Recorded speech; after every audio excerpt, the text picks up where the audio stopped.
more specifically the chairperson of the Select Committee on Finance, who has indicated to me yesterday that he would not stay throughout because of other commitments. We will afford him the opportunity to make the remarks. I hope he has connected. We also wanted to welcome the officials of the National Treasury. I thought they were coming physically. Now I'm aware that they might be connected. As PA wanted us to be connected, I indicated that my part is clear. It wants me to be physical in the legislature. If I'm connected in Durban, and I would not make it at 2 o'clock in the House. So we want to welcome our friends from the National Treasury. They are my star, for the commitment they made on the Izinduna back pay in October, and then honoring that commitment. Oh, no, Wendy and your team, you are my stars. We also want to welcome our friends from the Provincial Treasury of KwaZulu-Natal, the no-nonsense team. That's what I like with the Treasury of KZN. They raise things as they are, irrespective of who the person is, but they raise it in line with the law. So Lizelle and your team, thank you very much. We also want to welcome the officials of our legislature, the secretary of our committee, Mr. Chile, and our own senior legal advisor, Ms. Benjamin, and other officials who might be connected. So colleagues would want to continue with our meeting. I checked with SPA as to whether our meeting is correct. The majority of our colleagues are connected virtually. And then I have also checked that our meeting is correct. Our agenda, colleagues, is as follows. We will allow our leader, Honorable Karim, to make the remarks. And thereafter, we will request the National Treasury to make a presentation on the division of revenue bill, and then we'll discuss that one. And thereafter, we'll go to the public hearing. We advertise the bill within the times that are expected. We are going to check if there are any inputs that we received, and also guys that might be connecting. So that's what it will be. Ourselves as the members of the Finance Portfolio Committee will be expected to confer the negotiating mandate on the bill, and thereafter check if we can adopt the reports on the bill. We anticipated how you preempted how you might think on the bill. And then those who are open as Democrats, we circulated it to all parties yesterday so that people go through it and check as to whether our report is in line with the rules of our legislature. So that's what we did. And then we'll also look at the KZN appropriation bill, which we think we'll vote on Friday. So that's what will be happening. So we have circulated the draft reports for the honorable members to comment on. So colleagues, I want to check if there's any honorable member who's moving for the adoption of this agenda for the record purposes. Mhlekazi, Honorable Rogers. Happy to move for adoption. Thanks, Chair. Thank you very much, Mhlekazi. Any seconder, Dabezita Stulskandaba. Thank you very much. I see the hand of Honorable Governor and another hand that I can't see. Maybe they are covered or now they are lower. Thank you very much. There's another hand I can't see. Or CQ, your hand is up, my sister. Or you are covered, madam. Thank you very much. Can we continue with our agenda and invite our leader, a stalwart in Parliament, the former minister in the cabinet of South Africa, who is now the chairperson of this co-chairperson of the select committee in the NSOP on the financial matters, Honorable Y. Karim. Is my leader connected?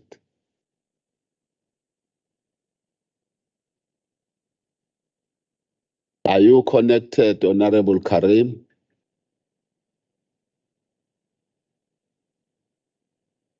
It must be YC.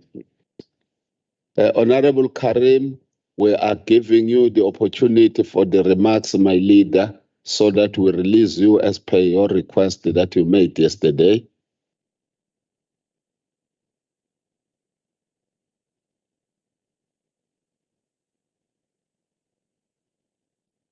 Honorable Karim, you are muted, my leader. Can you unmute your mic?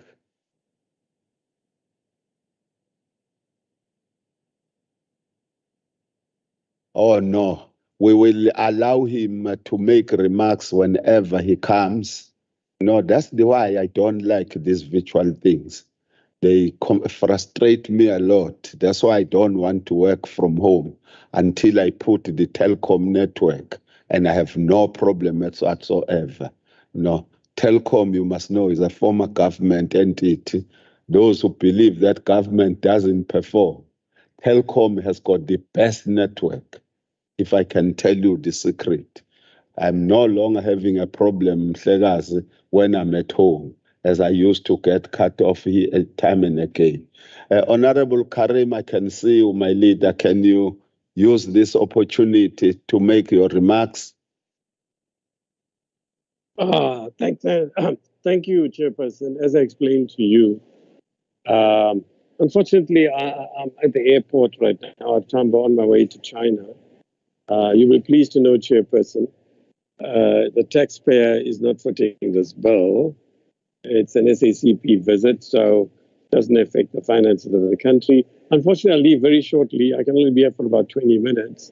So I thought instead of my inane comments, I'll pass, except to make the observation that some of the things the provincial legislature has been raising, both those that are unique to our province and those that overlap substantially with what other provinces say, are slowly but surely being met by Treasury, I think. And if you look at the allocations, as they'll specifically spell them out in a moment, with much better, precise and qualitatively better information, apart from quantitatively better information than I would offer you, I think that despite the overall sense people have of bleakness and of austerity, I really do think, it's my own view I offer, of course the majority in your committee will decide, Treasury is doing as best as it can under very, very difficult circumstances. Chairperson, and you just know now that the world global economy is going through a very trying times. Last week, the World Economic Forum repeated that the growth prospects for the global economy are very limited, that in fact there are people there who argue that there's a prospect of even a global recession. So these bleak times apply globally, but what is being noticed is that by very low margins, very low bar, very low standard as it were for terms of growth rates, our continent is doing slightly better than the advanced economies, as indeed are the developing countries. Southern Africa is lagging behind. And one of the issues that's arising globally, Chairperson, is that South Africa needs to do far more than we are doing to grow our economy. And we can look at the technical figures as we do now, but we have to look also at the politics, Chairperson. We have to get our politics right, both within the majority party as we're governing and ruling, and it's our job mainly to lead this country in view of the support base we have. But all other parties, whatever their differences with us, I think need to seek some degree of consensus around a growth path, Chairperson. Because we come back again and again to this. How do we disperse money if we're not growing the economy? And how do we grow the economy unless we all work towards some or other degree of consensus around the national development path? So I think that in future, when we look at the facts and figures, we also need to give some sort of broader perspective. The real issue that comes up again and again in the national parliament, as you know, whether it's to do with the fiscal framework, within which context, of course, we look at appropriations and the division of revenue or any other money bill, the issue remains. When are we going to get growth? How are we going to get there? And without that, what prospects have we got for delivering on our programs? But notwithstanding that, Chairperson, the task of us, both you here and us in the NCOP and those colleagues of us in the NA, we all need to do far more to ensure far more effective and efficient oversight to ensure that the limited money we do have is effected productively and it's value for money, as we keep saying. And moreover, now with the further allocation to local government, your responsibility, it seems to me, I can't prescribe, as a provincial committee, and ours is an NCOP. We're not an NA, we're an NCOP. We are meant to oversee the provinces and in particular also municipalities together with you. Our job is to ensure that the further allocations made to the provinces in this financial year are used as they should be. And of course, one good thing for now, for our province in particular, is the money that was required for the relief of the floods, disasters of last year, much of which is still being addressed and we have a long way to go, even though there has been some achievement. The money is now more available. So we need to actually ensure that the delivery occurs. So I think with those general, broader, if you like, political comments, some of which may gel with some of your members, Comrade Chair, some may not, but those are for what they were, my comments for now. I regret that because of complications with my ticket and my other difficulties here, I'll have to exit even sooner than I planned to. But obviously, I'll pick up what's in the meeting. And you're in a very good team here with Treasury, even if it doesn't mean that politicians will always agree with what they say. Thank you, Chairperson. If there's any specific question, which I don't think it seems to me is relevant at this stage, unless you hear what the Treasury officials have to say. But since I won't be here till the end, if you as a chair or anybody feels you want to ask a specific question to me, obviously, I'm happy to respond. But once again, I apologize for the circumstances. Thank you very much, our leader. We wish you safe journey to the People's Republic of China. We hope that you are going to negotiate this like we did as the Finance Portfolio Committee when you undertook a study tour in that country.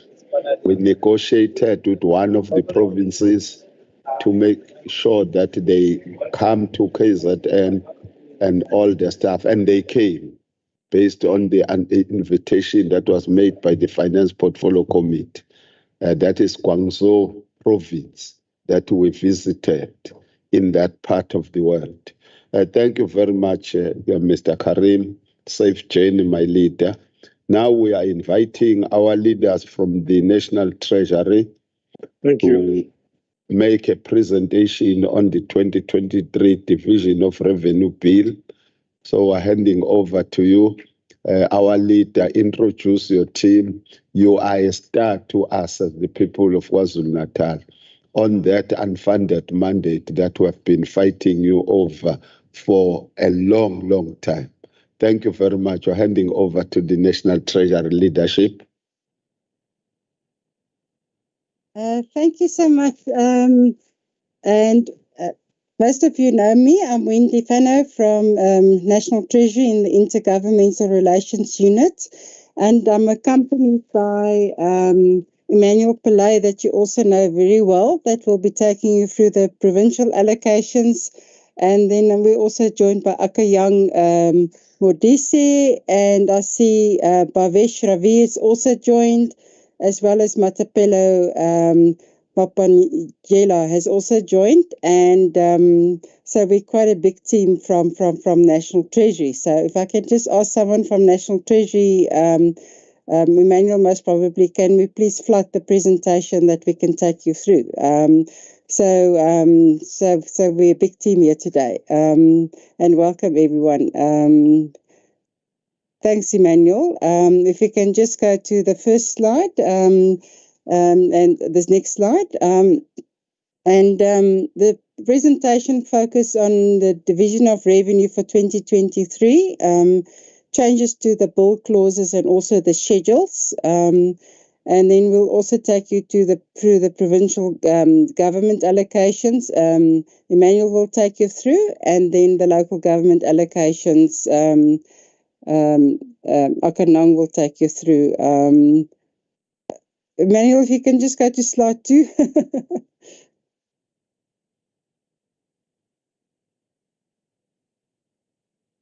Slide 3, thank you.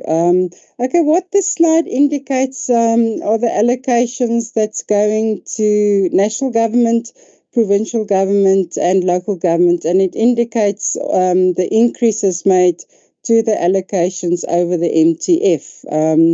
And if you look at national allocations, and you can look at the most right-hand column, the allocations increased by 0.9%.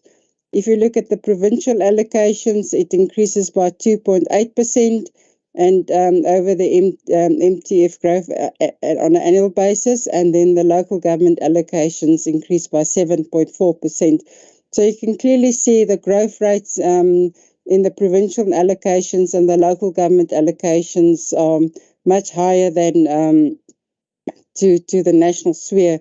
That does indicate there's a priority placed on the delivery of key services. Emmanuel will take you through the increases to the provincial allocations, and Akanang will take you through the increases made to the local government allocations. And what is important, the equitable share allocations generally grow faster than the conditional grant allocations in the local government sphere. On the provincial government side, it grows the other way. The conditional grant allocations grow faster. Next slide, please. We take the committee through this slide every year. On the left-hand sketch, you can see the allocations per capita to provinces. In the right-hand sketch, you can see the per household allocations to municipalities.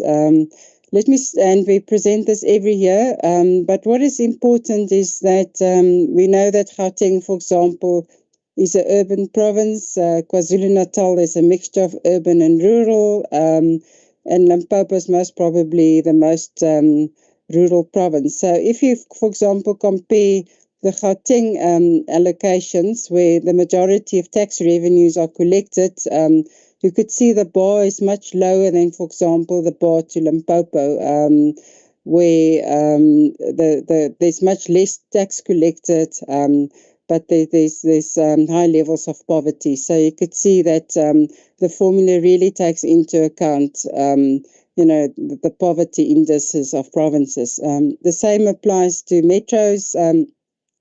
The local government equitable share formula acknowledged that metropolitan municipalities and secondary or intermediate cities have much larger capabilities to collect their own revenues, to fund their own operations. So, and it's not the case for rural municipalities. So if you look at the per household allocations for metros and intermediate cities, you could see the bar is much lower than that for rural municipalities, which is nearly twice more than that of the metropolitan municipalities and the intermediate cities. So it does show that the formulas are very much skewed towards the more poorer provinces and poorer municipalities. Next slide. What I'll do now is to take you through the changes to the actual bill clauses. We do a number of technical refinements like updating the years and things like that. So we don't focus on those technical changes. But what we do is we take the committee through the substantive changes to the bill is largely in policy in nature.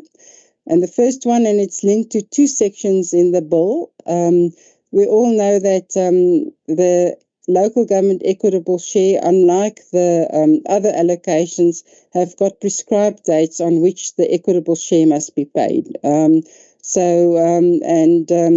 We do know that we sometimes use the local government equitable share as a lever to instill good behavior in municipalities, such as getting funded budgets, converting from an unfunded budget to a funded budget, where the municipality can remain within its budget to pay, for example, large outstanding debts, such as those to Eskom, for example. So there's there are reasons why in certain cases the payment of the local government equitable share to certain municipalities are delayed. So this clause just enables that the date for those municipalities can be delayed. Then the Section 7, the conditional allocations to provinces, and we did it in last year's Division of Revenue Amendment Bill. And that provision has always been there, or for a very long time has been there for local government, but not for provinces, that allows a province to pledge a conditional grant to undertake a loan. The advantage of that is that a province can fast-track the delivery of infrastructure. It is subject to getting approval from the Loans Coordinating Committee. The Loans Coordinating Committee is chaired by the Minister of Finance and also represented by all the MECs for finance. And then they consider whether a loan will be approved to a province or not, and the conditions that's then attached to that loan, if any. So this is going to be the last time we're going to show this, because it's going to be a remaining feature in future Division of Revenue bills. Then it is not that a big change, but it's an important change in terms of Section 13. And in the past, what happened is infrastructure conditional grant allocation reports, the draft reports were submitted, but it was not the final reports were submitted. So, and it was just amended to include that the transferring officer and the relevant provincial treasury will also get the final report. So it's just to close the loop in that regard, and that more credible information is then available to do the analysis on quality spending, for example. Then in terms of Section 16, and this is quite a very important change, and it's to somewhat stop a naughty behavior that some departments have undertaken. So what they do is they don't spend their conditional grant allocations close to the end of the financial year. And I'm going to use an example of the Housing Development Agency, also known as HDA, where a province that is underspending on its housing grants then transfer it to the HDA, and then it's recorded as spending. And what is this process doing? It is just ensuring that those monies are then subjected. It must also be gazetted, and it can also, in the past, it was not subjected to the rollover process. In these instances, a request must be made for rollover, so it's subject to the rollover process. So if there's projects attached to it, a rollover will be approved. If there's no projects attached to it, the funds can revert back to the fiscus. So it is a way of ensuring that there's not fiscal dumping at the end of the financial year. Next slide, please.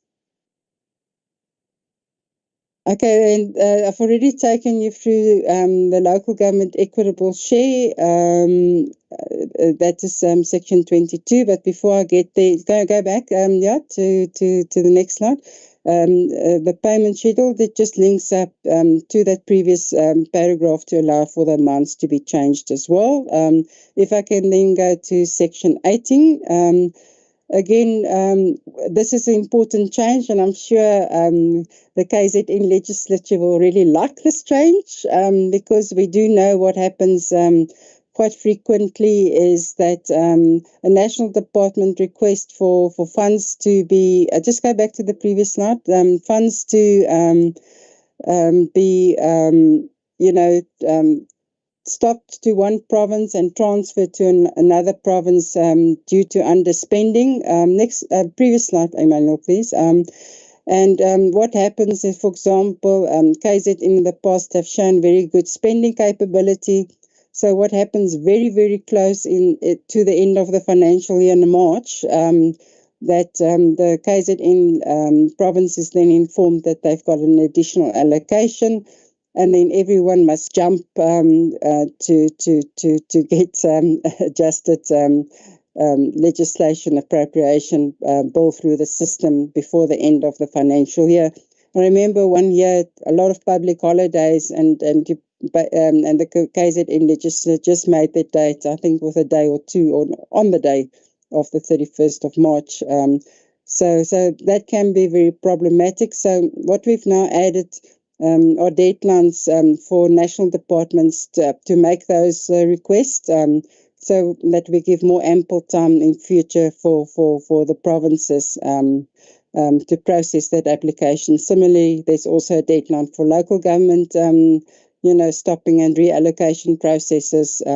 So again, to give municipalities sufficient time to incorporate those additional allocations or reduced allocations for that matter in their budgets. And then the last one is amendment to section 31. What is important here, we do know that there's sometimes a bit over-eagerness to go to the court without using the necessary inter-governmental dispute mechanisms. So this is not a new clause. It's always been there. This clause has just been strengthened to ensure that there's proper consultation. The relevant provincial treasury must be informed, the Department of Cooperative Governance, the Auditor General, and to indicate to what extent they've then complied with those intergovernmental dispute mechanisms provided for in the Intergovernmental Relations Framework Act. Next slide. And then this is quite one that's received quite a bit of attention in the Standing and Select Committees of Appropriations.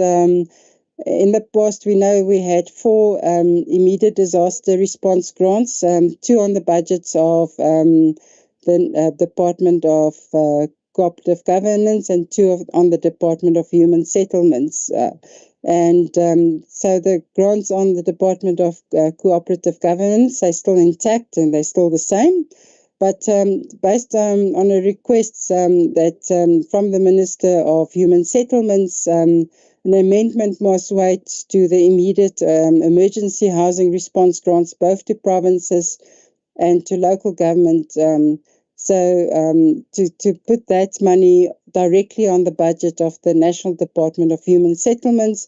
And the reasons given for that request was that, firstly, some provinces, when a emergency housing happens, the province or municipality unfortunately takes very long to respond. That was the first concern.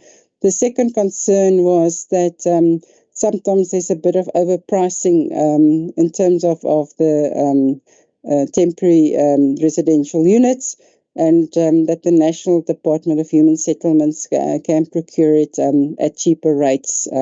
For that, that request was then agreed to by the Minister of Finance, and the change was made in the Division of Revenue Bill. So in future, what will happen is the money is still available. The municipalities and provinces will need to work through the National Department, indicate their needs, and then the National Department will then respond based on the request received by the provinces and the municipalities concerned. Can I then hand over to Emmanuel to deal with the provincial allocations? Thanks. Thank you very much, Wendy. You have handed over to our leader, Mr. Pillay. Can you take us through, Mr. Pillay? Thank you. Good morning, Chairperson, and good morning, honorable members of the committee and colleagues. Apologies for the slides. It seems to be skipping on its own. There might be an issue with my computer, but I'll try and keep it in terms of who's speaking. In terms of the provincial transfers, Wendy did give you an outline in terms of the total allocations, but this is the breakdown per province of the equitable share and conditional grants. You can see KZN receives the second largest amount on both the equitable share and conditional grants after Gauteng, 142 billion rand for the 23-24 financial year. Just to confirm that the growth rate in the equitable share on the provincial side is slightly lower than what the conditional grant growth rate is, 2.5% as opposed to 4.3%. Okay. They've also had some funds added, which I'll give you more detail on just now. But it was to respond to COE pressures, some projects for the budget facility for infrastructure, and also to address the damages incurred in the disasters, especially in April 2022. There's an amount unallocated at the bottom there for 146 million rand. That is the immediate disaster response grant. So it's unallocated for now. Once any disaster occurs in provinces and any application is made, then we will reallocate it to the appropriate province. So for now, it remains unallocated. The equitable share formula hasn't had any material changes in terms of the formula itself. There's still 6 components, but just to indicate that the data that we used for this new year is data that is new data, especially on the education infrastructure, the mid-year population estimates was used, as well as the information from the learner tracking system that the Department of Basic Education administers. The one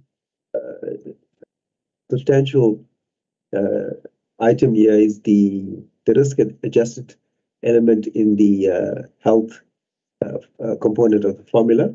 But this was mentioned last year. It was updated. The risk-adjusted portion was updated, and it's been phased in from 2022-23. So it's in the second year in terms of the implementation of that.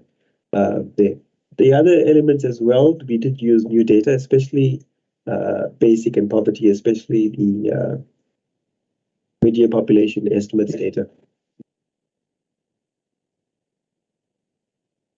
In terms of the changes to provincial equitable share allocations, we did make some additions to all provinces for pressures that they're experiencing.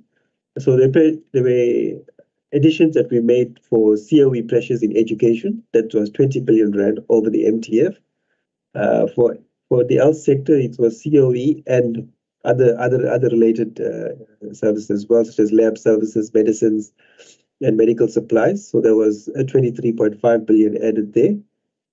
And there's also funding for the COE carried through cross for the 22-23 wage agreement. And that's 31 billion rand. And Chair, as you mentioned earlier, the 631 billion that's added to KZN for the Izinduna backlog there. So of these amounts, with the exception of the Izinduna, KZN receives 4.7 billion, 5 billion, and 5.3 billion for these 3 years of the MTF for all the pressures that I mentioned.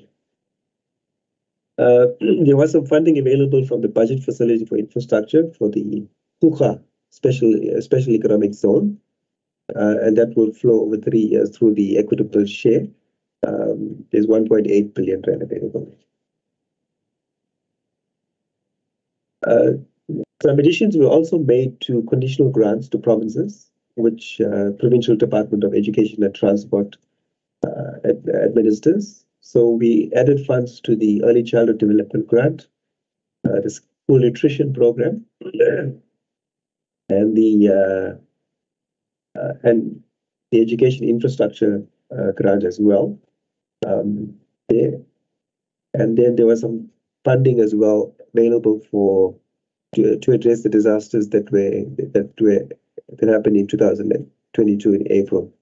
Okay, so with the disasters allocations, we added on 3 sectors, and I'll give you the detail just now. But for education is 300 million rand, and I'll show you towards the end of the provincial part of it how much exactly for which particular disaster was allocated for 23-24 financial year. In transport, we did add 6.8 billion rand for the maintenance, the PRMG, the road maintenance grant backlog, the refurbishment of provincial roads, and there was funding available for the building of modular and steel bridges in rural areas, rural bridges. That funding is made available through the budget facility for infrastructure. With regard to the disaster and the roads damaged by by the floods, there's 307 million rand available, and that is pertains to the disaster damages that were caused in the April 22 flood. Agriculture. So the Department of Agriculture in the province did make a request to the budget facility for infrastructure for the funding of agri-hubs in the province. So it's quite a number of hubs, such as red meat, white meat, and vegetables, among others. So over the MTF, there's 153 million rand available for this. This is part of the initial planning and to initiate the project, not as such to construct or to implement as such, but this allocation is just for that.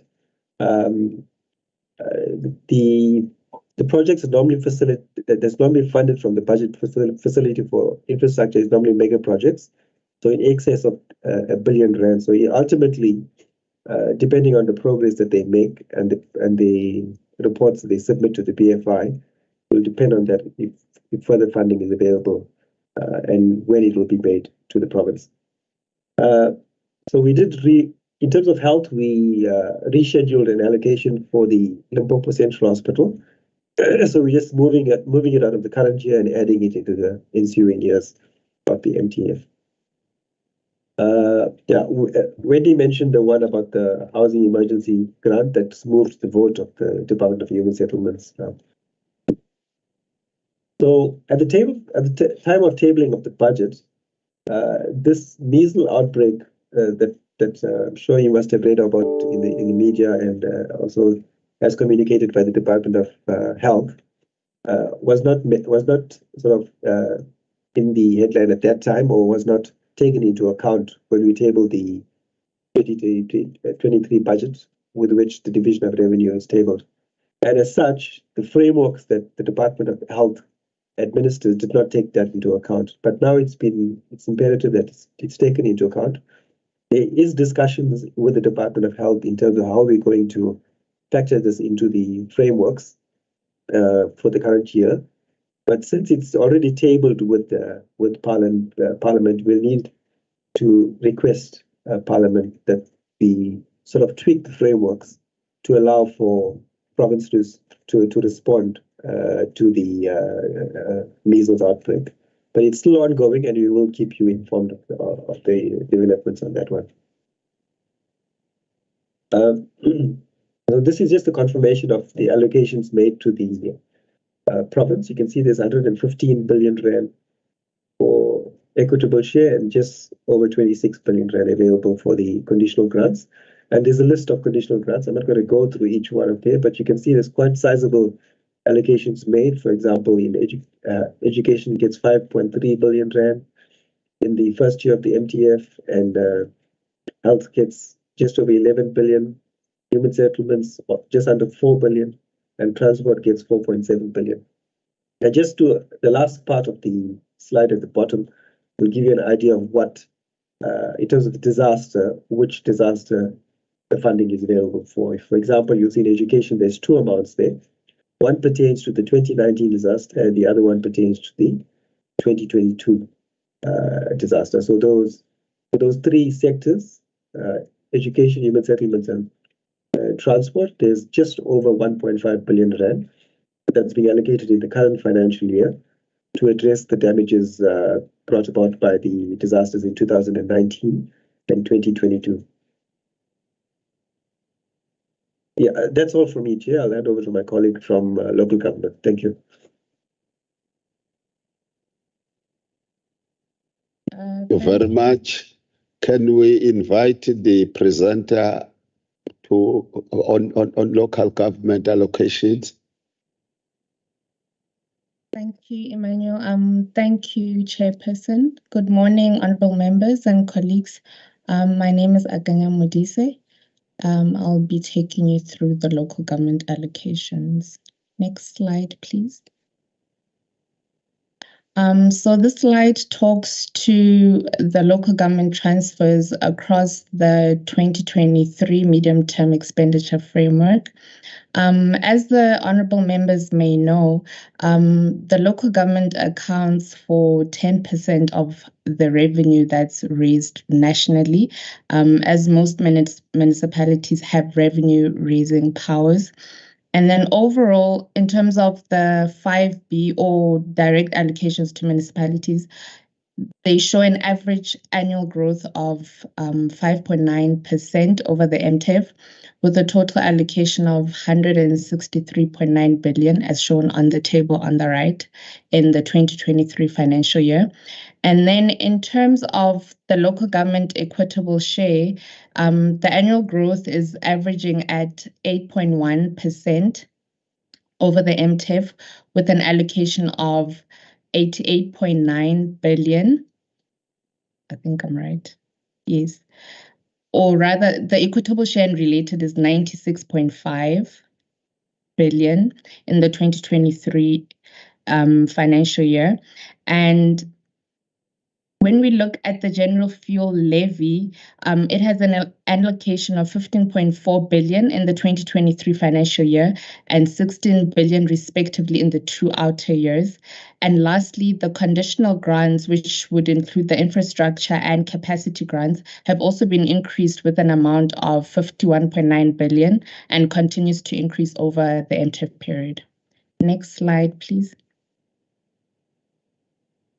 Okay, so honourable members, this slide talks to the updates of the equitable share formula across all municipalities, which includes updates mainly to the data of household growth. This is in terms of the 2021 Stats SA numbers, which mainly consists of the increase of an average of 8.9% of the water board bulk price. And secondly, the increase in bulk electricity of 20.7% as approved in the multi-year price determination. And then a projection of the cost price index. This is to account for other costs. It's important for honourable members to also note that the formula is fully funded to account for household growth, and it increases with a total of 8.1 billion, as seen on the right-hand side. These consist of free basic services with an amount of 70.9 billion, the institutional, which is 6.7 billion to account for administrative costs, and lastly, the community service, which contributes a total of 10 billion. And then further, 1 billion has been added or allocated in the 2023 financial year in order to subsidize the remuneration of councillors. Next slide, please. Okay, so this slide talks to the amendments done across local government for conditional grants. The first being the equitable share. As previously mentioned, it was increased to fund free basic service with 2.5 billion, 2.3 billion, and 3.3 billion over the next 3 financial years.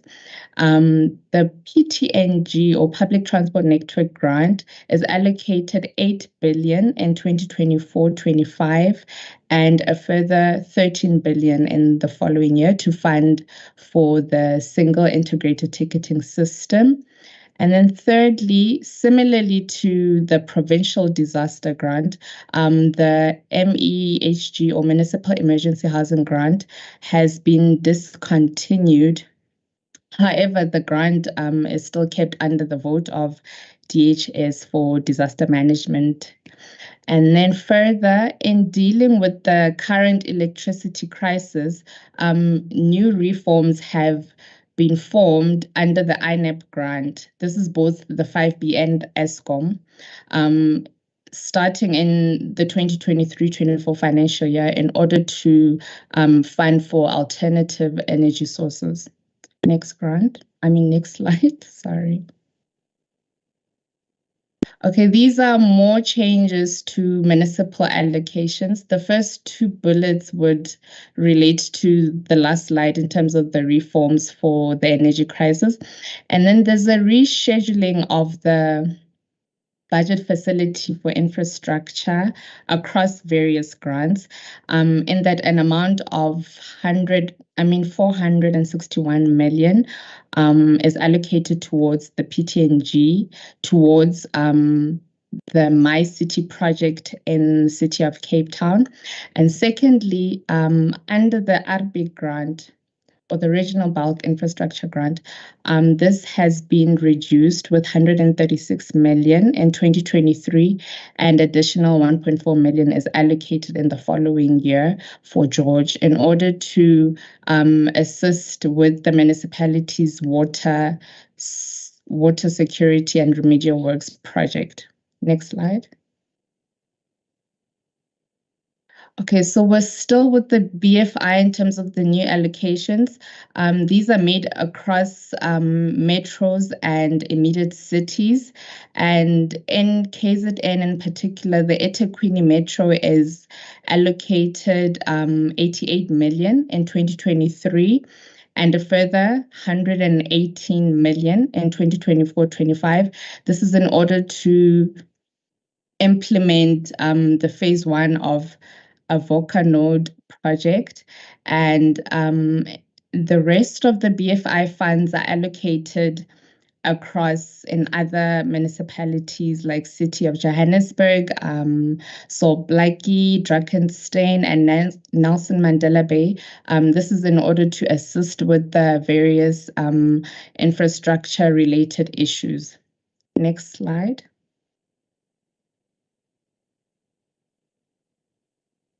Okay, this slide basically depicts the increase of equitable share across KZN municipalities over the 2023 MTEF and the upward adjustments in the outer years. Next slide. It's a continuation of the last slide. Next slide. So overall, KZN municipalities are allocated a total of 18.6 billion in equitable share allocation in the 2023-24 financial year, 20 billion and 20.9 billion for the 2 outer years. Next slide. This slide shows the total allocations in KZN, which is 11.6 billion in 2023 financial year, of which the infrastructure transfers of 11.1 billion consists of direct conditional grants, which would amount to 10.1 billion. And then with the largest allocation being the municipal infrastructure grant with 3.9 billion. And then the indirect transfers are allocated an amount of 1 billion in the 2023 financial year.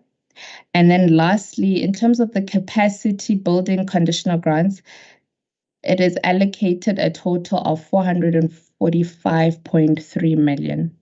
Next slide. Okay, so this table shows the conditional grant expenditure for the province over the 3 financial year in terms of the Section 71 publication. We see here the total allocation, the outcome or the total transferred amount, as well as the expenditure incurred against each grant, of which in the 2019-20 financial year, we see an overall expenditure of 74.1% at the bottom there. And then the next year, 2020-21, there's an improved performance of 80.6%. And the following year, in 2021-22, there's another improvement with 83.1%. Next slide.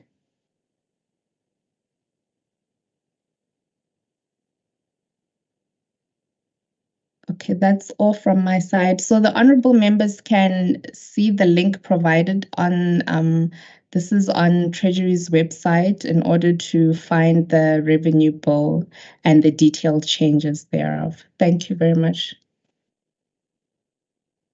Thank you very much. Thank you very much. I just wanted to check if the two other colleagues of ours, there's anything that they feel needs to be added before we engage on the presentation. It's a very, very clear presentation to me. Chief Director, is there anything that you would want to add overall? Thank you. No, there's nothing more to add. Thanks. Honorable members, this is your opportunity to pose questions for clarity on this presentation. Mhlekazi, you are number 1. Makeba, you are number 2. Any other member on the virtual platform? I can't see. Please shout on the virtual platform because I'm still prevented by the slide that is still on there. Otherwise, I can't see whose hand is. Oh, Honorable Governor, yes, thank you very much. So you will be number 3, my lady. We want to start with Honorable Rochas and Mhlekazomhle.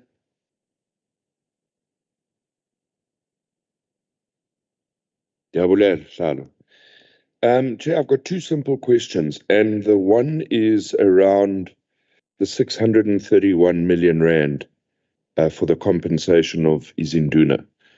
Now, obviously, we welcome this, but what I want to understand is that 631 million covering the back pay that had been recalculated.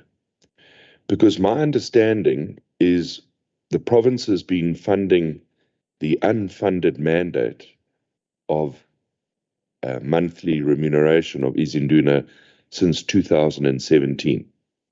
There was a bit of confusion in the debate yesterday when I raised this. So I want to understand, is National Treasury now funding the annual budget for Izinduna's salaries? Or is the province of KwaZulu-Natal still funding that and the back pay is taken care of? So hopefully someone can give me some clarity there. Then, Chair, on the presentation on slide 12, they're talking about responding to existing spending pressures. 20 billion over the MTF is added to COE pressures.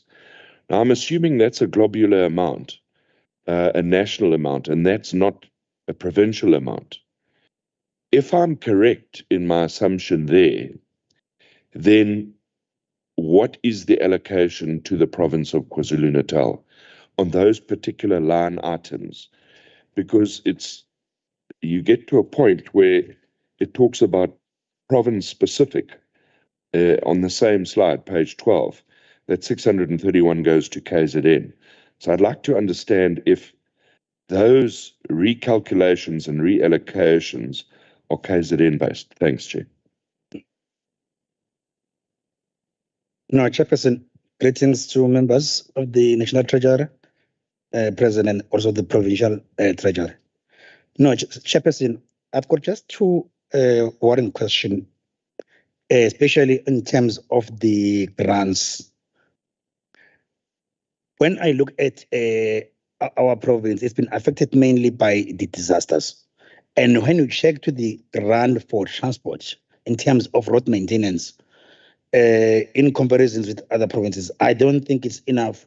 That I don't know how did they reach to 307 million.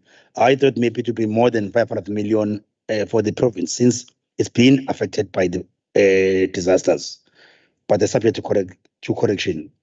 Maybe how did they reach to that little amount? And also the last one, I don't see the additional grants for KwaZulu-Natal province health grant. Hence, there are 2 grants which has been reduced, which were integrated and been reduced for APWP grants. I'm not sure maybe it's me that is not getting it right. But I need that clarity, Chairperson, so that sizohambisana kahle. Thank you, Chair. Honorable Governor. Thanks, Chairperson. Chairperson, I want to raise two issues. I can see the distribution in terms of the ECD, etc.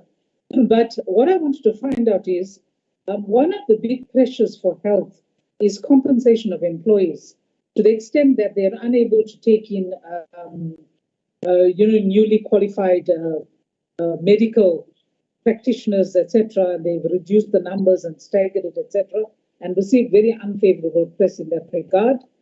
They've also kind of like frozen employment. But unless I'm missing it, I'm not seeing any addition to health COE budget. I can see the one for education and it's appreciated, but I don't see it for health. To get any feedback on that. And then in terms of the Department of Public Works, they get an allocation for property rates, right? Which was reduced. Now, what is the situation there? Because I don't see the allocation for public works in terms of the rates. Thanks, Chair. Thank you very much, honorable members. Now, before the National Treasury, is there any hand? No, it's no longer on. Want to start by making the National Treasury understands what we are facing. We are very fortunate that by the 28th of March, as the Finance Portfolio Committee of KwaZulu-Natal, we concluded the scrutiny of the budgets. We want the National Treasury to understand that we discovered that there are serious problems around the social departments, which is education, which can't fund more than 6,000 posts. Then we also discovered it as other colleagues of mine in the Department of Health and a new development in the Department of Social Development. So we wanted that to be understood. And we committed ourselves that we're going to raise this thing because there are serious pressures. And most of these pressures in all three departments are on COE. As we have indicated, I just remembered the number of posts that are not funded currently in education is more than 6,000. I can't remember the exact number, but I'm sure that it is more than 6,000. The question that I have in that regard is whether the National Treasury would consider addressing these pressures on COE in these three departments during the midterm budget adjustment. I wanted that first question.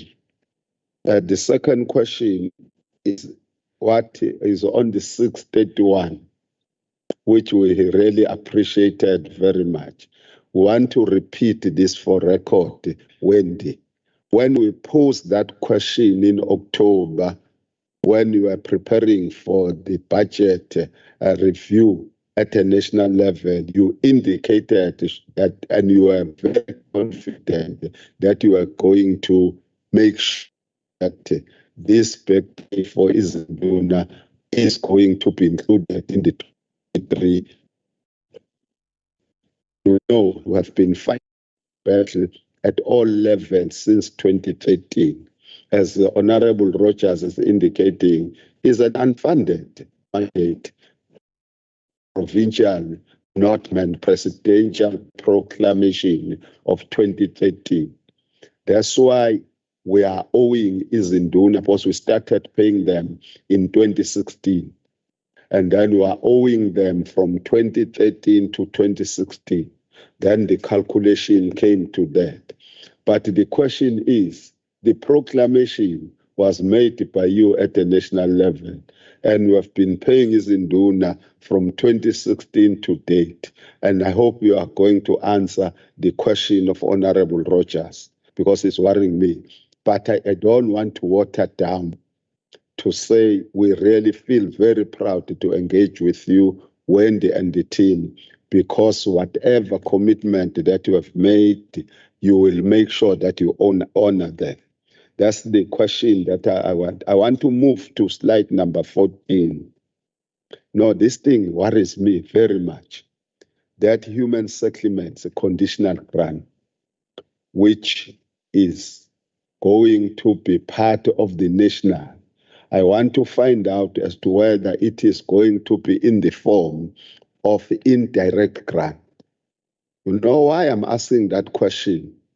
It's still the position that I've been holding, which was first exposed by FFC many years ago, that these so-called indirect grants are poorly performing because of problems of monitoring on the part of national departments. Now, because we are going to be taking this money and then centralize it at a national level, how sure are we that if it is in the form of indirect grant, it is going to be spent accordingly, so that this problem of poor performance by indirect grants are normal? Then there's another thing that we once posed and then we left it during the 5th Parliament. We were told by the national government that you were working through the Department of Transport to institute what you called the national and the uniform national number plate system, which will deal with these disparities in terms of motor car licensing. Do you have any information around it? Or maybe we are going to hope that the Department of Transport, the Portfolio Committee on Transport, is going to check that one. And another thing that I needed to be clarified on is on slide number 21 on local government. During the budget speech by the National Minister of Finance in this country, spoke clearly on the so-called the rooftop solar panels. Is there any clear direction as to how people are going to get the rebate in relation to that one? Because we as public representatives are confronted about that when we are working with the people on the ground, but we can't provide any answer. I just wanted to find out. Someone is trying to intimidate me. I wanted to find out as to whether you do have information on the clarification. We don't want this thing where it is perceived that politicians make empty promises.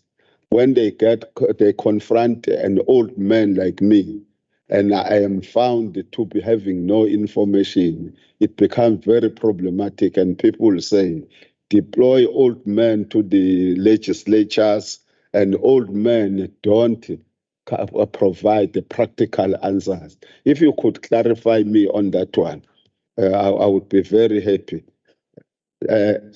Those are the questions. No. I had my solar system more than 3 years ago. You know it. I was posting to you.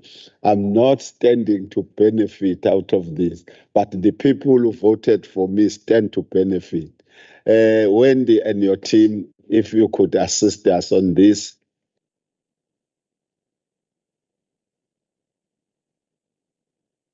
Thank you so much. And there's quite a few questions today and quite a few very difficult ones. We'll see how we can deal with that. With regard to the allocation of 631 million, it's just for the arrears. It is not for the continued funding of that. It's just to assist the province with the arrear with regard to the Insaduna. Going forward, the province is responsible to budget for those expenditures.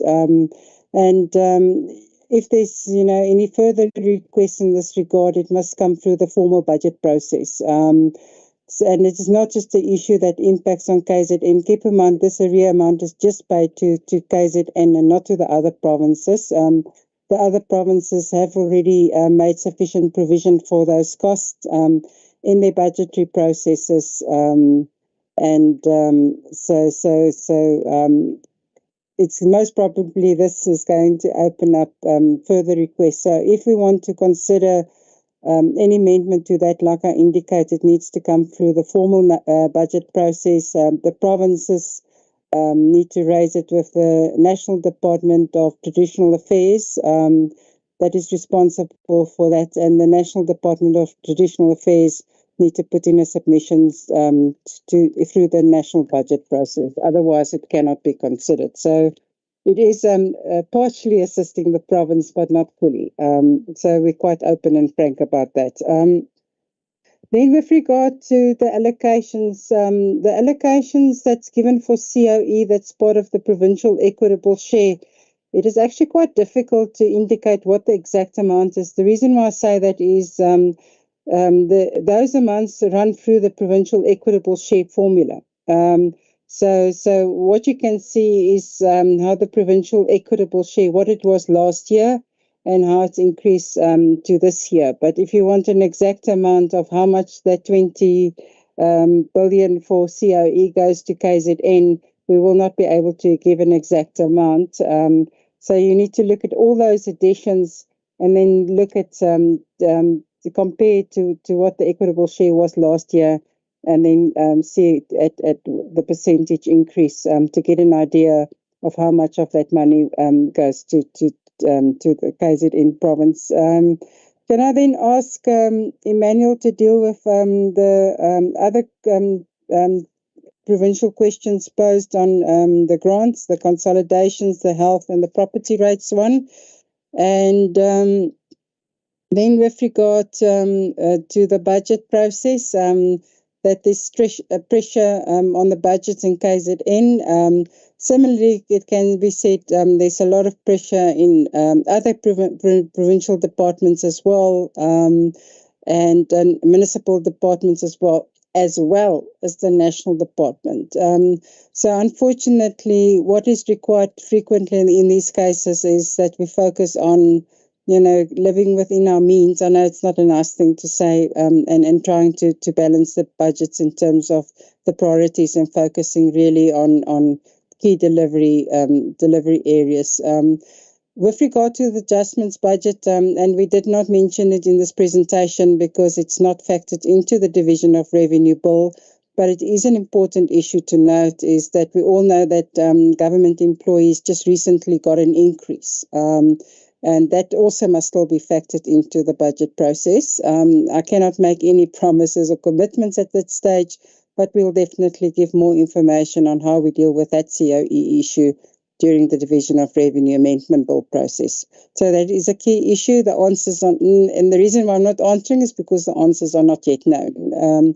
There is a committee that's been set up between National Treasury with the provincial treasuries, what we call the COE working group, that will be looking at these issues and see to what extent can it be done through reprioritizations and the like, and what the potential solutions are in that regard. And some of the solutions, unfortunately, can require that if a person vacates a position, for example, that the position not be filled, particularly if it's not a critical post.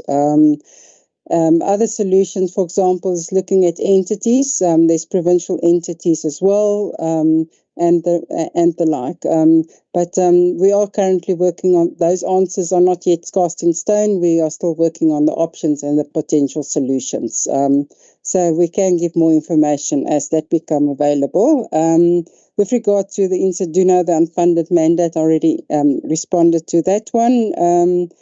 Then with regard to the Human Settlements Emergency Grant, the National Department of Human Settlements have assured us that they're building internal capacity to basically deal with this issue, and they've given us the assurance that they'll be able to spend. We all know the proof is in the pudding, however, so we'll see if an emergency housing disaster happens, whether the response rates are quicker, and whether the cost savings are achieved. So let's say that this issue will also be monitored and see how things progress. But one thing that we've learned, and it's true with regard both to direct as well as indirect grants, the moment you create a new grant, often the spending capacity takes quite long to be established. For example, we saw when the education, the schools backlog infrastructure grant was created, that is an indirect grant administered by the National Department of Basic Education.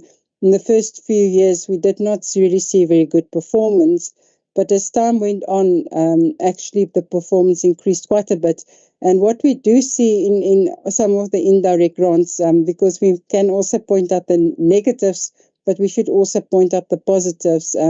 The building solutions are better and cheaper in a lot of cases, and so the schools that's built are built cheaper, and it's most probably going to be more long lasting. So there are benefits in national departments running these programs as well. So it is sometimes quite a difficult decision to make. When do you close an indirect grant? For example, the decision to incorporate in the future's MTFs. It wasn't this year, but in the next year and the following year, the intention was to incorporate the school backlog infrastructure grant in the education infrastructure grant. And based on the request of the National Department of the Minister of Basic Education in Cabinet, that decision was also delayed. So the grant will also be continuing for a longer period. So that is just for the committee to note as well. And then with regard to the uniform number plate system, sorry, I can't respond to that one. It will be best if what we can do from our side, and when the information becomes available, but I don't think we'll get a response where we can just give it quick. We can ask colleagues in National Treasury to take it up with the National Department of Transport, and then as soon as we get a response, we can give it through to the committee. And then with regard to the rooftop solar and how the subsidies will work, again, the details will be made available on the National Treasury website, and most probably as the information becomes available, we can share it with the committee. But it's correct to say that if you've already put in solar, that benefit is it's not backed payable.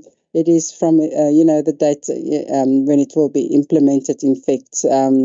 Yep, and it is also not going to be forever, most probably. So there will also be a deadline. Yep, so that type of information is very critical and important to know. So if I can then with regard to I'm talking now about the households and the businesses, but then if I can ask someone on the local government team just to take the committee through what we've done in the conditional grant system to also enable solar to poor households as well. So Emmanuel first, and I don't know who wants to take the local government question. Thanks.